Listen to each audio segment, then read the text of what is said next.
नमस्ते बच्चों, मैं आपकी हिंदी विषय की अध्यापिका मधु मांडिल आज आपको हिंदी में पाठ 2 जल ही जीवन है इसके बारे में बताने जा रही हूँ। जल के बिना जीवन संभव नहीं है। प्रकृति द्वारा दिया गया जीवों को मिला यह अनुपम उपहार है।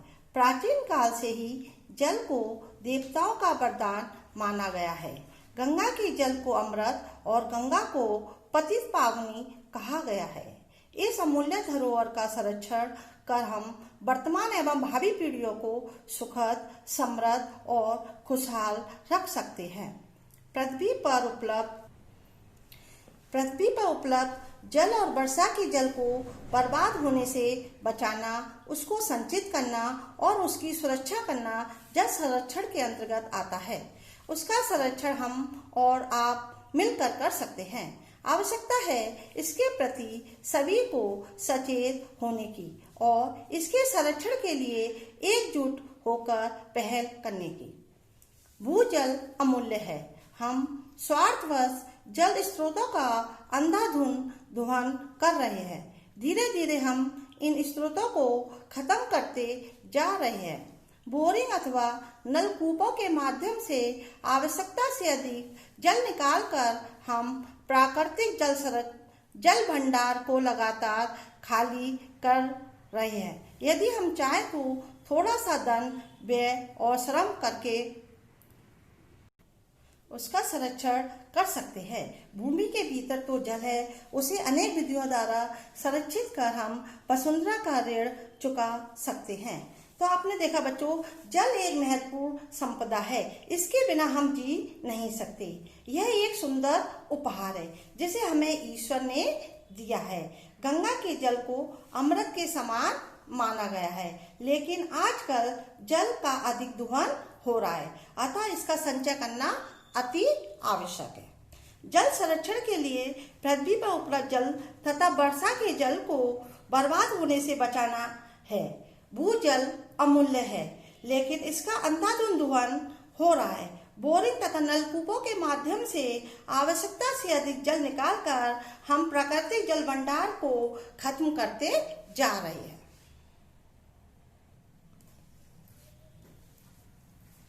राजस्थान के जिन क्षेत्रों में पारंपरिक विधियों से जल संरक्षण का काम हुआ है, वहां की स्थितियां पूरी तरह बदल गई है।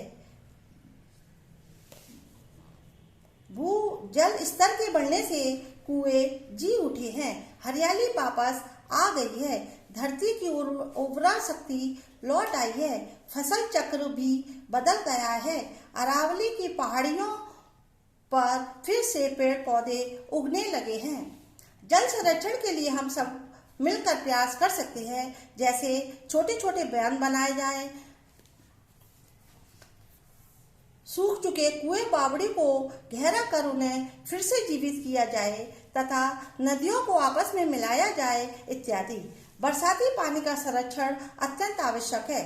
हमारा प्रयास इस तरह हो कि वर्षा का पानी बहकर व्यर्थ न जाए। उस पानी को छोटे छोटे बांध बनाकर रोक लिया जाए। पानी रुकेगा तो धरती में समा जाएगा, जिससे आसपास के कुओं का जल स्तर भी बढ़ेगा और जल स्तर भी ऊपर उठेगा। सूखी धरती को भी पानी मिलने से हरियाली होगी और खेती को भी लाभ होगा। जल संरक्षण के लिए छोटे छोटे बांध बनाए जा सकते हैं। इन बांधों द्वारा हम वर्षा के पानी को बर्बाद होने से रोक सकते हैं। पानी रुकेगा तो धरती में समा जाएगा, जिससे आसपास के कुओं का जल स्तर भी बढ़ेगा। राजस्थान में अगर परंपराओं का आधार बनाकर काम हो रहा है, तो गुजरात में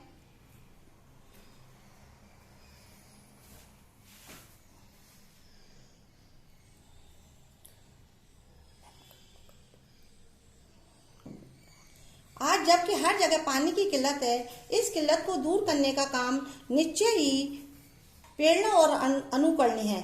पानी बचाने के इस काम की बदौलत राजेंद्र सिंह को मिले सम्मान ने भी हमारी परंपराओं को प्रासंगिकता और को पुष्ट किया है। निसंदेह इन्हीं परंपराओं पर विश्वास कर राजस्थान के अलावा मध्य प्रदेश, उत्तर प्रदेश और गुजरात में कई जगह जल संरक्षण का काम हुआ है।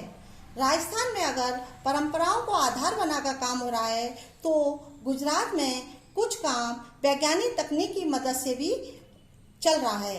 वैज्ञानिक तकनीक की मदद उस स्थान की पहचान करने में की जाती है जहां पानी इकट्ठा किया जा सकता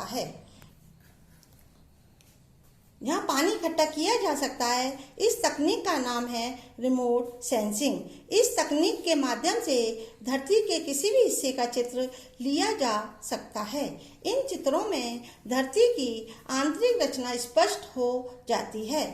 आंतरिक रचना जानकर ये अनुमान आसानी से लगाया जा सकता है कि कौन कौन सी जगह पानी जमा किया जा सकता है।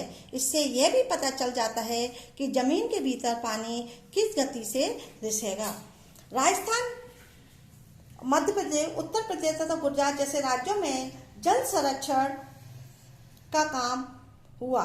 गुजरात में कुछ काम वैज्ञानिक तकनीक से भी किया गया है।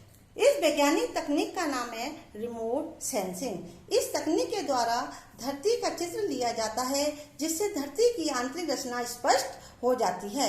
इससे ये पता लग जाता है कि जमीन के भीतर पानी किस जगह इकट्ठा किया जा सकता है। उल्लेखनीय है कि जल संरक्षण के महत्व को स्वीकार करते हुए विश्वविद्यालयों में इसके लिए पाठ्यक्रम की भी घोषणा की गई है। विडंबना यह है कि जल संकट जिस तेजी के साथ गहरा रहा है उस तेजी से उसका समाधान नहीं हो पा रहा है। अतएव प्रकृति की इस अनमोल देन जल को बचाने के लिए हर एक को जागरूक होकर अपने स्तर पर कुछ न कुछ करना होगा। कहीं ऐसा न हो कि इस ज्वलंत समस्या की और अधिक अनदेखी करने से हमारे जल स्रोत सूख जाएं और हमें विवश होकर कहना पड़े सूखी धरती प्यासे लोग। तो बच्चों, जल संरक्षण हमारे लिए बहुत महत्वपूर्ण है। इसके लिए हम सभी को एकजुट होकर प्रयास करना होगा, क्योंकि जल ही जीवन है और जल ही कल है। बच्चों, इस पाठ से संबंधित कार्य आपको भेजा जा चुका है। आप इसे अपनी अभ्यास पुस्तिका में लिखिए और याद कीजिए, क्योंकि इससे संबंधित प्रश्न परीक्षा में पूछे जा सकते हैं। धन्यवाद। घर में रहिए सुरक्षित।